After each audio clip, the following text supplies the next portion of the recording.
Salut, bonjour à tous. Vous êtes avec nous sur studiocalita.com, www.studiocalita.com pour la nouvelle rubrique de la station. Ça s'appelle Un jour, un livre et vice-versa. Et nous sommes avec Denise Bérébi. Bonjour Denise. Bonjour Cathy. Alors aujourd'hui, on va parler d'un livre qui a défrayé la chronique en Israël, puisqu'il s'agit de Sous la même étoile de Dorit Rabinian. Oui, c'est dommage, hein, parce que c'était un livre. Disons que. Non, c'est dommage. On aime bien la controverse ici. C'est dommage Non, il aurait pu défrayer la chronique tout de suite quand il est sorti, comme ça, elle aurait fait beaucoup d'argent tout de suite. Mais bon, elle n'est pas très connue du public en dehors d'Israël. Elle est connue. Alors, par exemple, ce livre était étudié en classe. Il est étudié en classe depuis sa sortie. On va vous expliquer maintenant la polémique. Voilà. On va d'abord Ou alors d'abord on présente le livre peut-être pour qu'ils comprennent. Non, d'abord on explique la polémique parce que c'est quand même incroyable. Alors ce livre est sorti dans, je crois, 2010 et tout de suite il est rentré dans la liste des livres qu'on étudie en première terminale, comme en France il y a des listes, ici il y a des listes. Et les élèves donc le lisaient ou le lisaient pas, hein, mais on n'est pas les surveiller. Alors, mais il était dans les listes officielles du ministère de l'Éducation. Alors, sans dévoiler le livre, on peut juste raconter que c'était l'histoire d'amour entre un Palestinien et une Juive. Une Israélienne. Une Israélienne, voilà. Une Israélienne de Tel Aviv, c'est pas pareil. Enfin, d'accord, bon, ok. Elle est juive, en effet. Mais une Israélienne de Tel Aviv, ok. Donc, qu'est-ce qui s'est passé ? Ils se rencontrent à New York. En fait, il fait très, très, très, très froid. Elle est très, très, très, très malheureuse parce qu'elle est à New York, qui fait froid, et qu'elle ne rêve que d'être à Tel Aviv, dans la chaleur de la plage de Tel Aviv. Et ils se rencontrent et ils vont passer une espèce d'accord. Parce qu'évidemment, qu'en Israël, ils avaient peu de chance de se rencontrer, même sur la plage.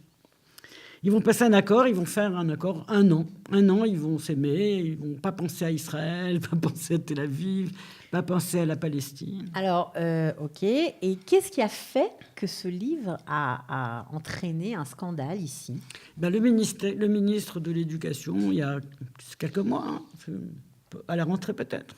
À peu près. Ouais, a décidé que non, il ne fallait pas l'étudier. Donc Naftali Bennett, ministre de l'Éducation, a considéré que ce n'était pas tellement éducatif. Voilà. Donc ils l'ont retiré. Ce genre de message, ils l'ont retiré de la liste. Imaginez, je ne sais pas, imaginons que nous retirions un livre qui est dans la liste des 4e ou des 3e en France. Je ne pense pas que ça fasse un scandale. Mais bon, là, voilà, il faut s'habituer. Nous vivons en terrain miné. Voilà. Il faut quand même préciser que nous vivons en Israël et qu'en Israël... Ici, rien ne se passe comme ailleurs. Donc le lendemain du jour où Bennett... mais vous savez que Rabinian, elle est ravie, elle adore Bennett, parce que son livre, il était strictement inconnu. C'était un petit livre inconnu à part... Un petit livre inconnu qui s'appelle Geder Chaya en hébreu. Je vous le dis si vous voulez le trouver en hébreu, parce que... Et du jour au lendemain, il a été traduit en 30 langues. Alors, grâce, en fait, à l'interdiction de ce livre... Mais oui, parce que si Israël interdit un livre, c'est que c'est bien pour eux, voilà. C'est bien pour l'étranger, d'accord. Donc, elle a été traduite. Ceci dit... 30 langues et vendue en 30 langues. C'est un carton de librairie. Ah oui, c'est un carton de librairie. C'est le carton de maintenant, hein, parce qu'il vient de sortir. Il est sorti il y a une semaine. Tout à fait. Vous n'avez rien raté. Hein, là. Oui, c'est dommage. C'était un bon livre. Non, c'est vrai, c'est un bon livre avec plein d'espoir parce que ça parle d'amour et que l'amour peut tout sauver. D'ailleurs, il y a une citation de Svetlana Alexievitch qui est, elle, le prix Nobel de 2015, qui, quand elle a lu le livre, a dit « La haine ne nous sauvera pas. La haine n'engendre que la haine. Alors que l'amour est sans limite. Je suis avec Dorit Rabinian. » Nous aussi, d'ailleurs. Bon, alors après, voilà. elle est devenue... voilà. Maintenant, elle est très connue. Voilà. Ils vont pouvoir ressortir son premier livre qui n'avait pas du tout marché. Qui n'avait pas du tout marché, qui était sur le mariage. Tant mieux pour elle. Voilà, c'est sa grand-mère iranienne qui se mariait en Iran. C'était très beau. Mais enfin, un petit livre, quoi. Voilà. Bon, est-ce que ça vaut le coup du point de vue littéraire ? Oui, absolument. C'est extrêmement bien écrit. Hein, okay. Je veux dire, oui, c'est un extraordinaire livre d'amour. Hein, c'est pas...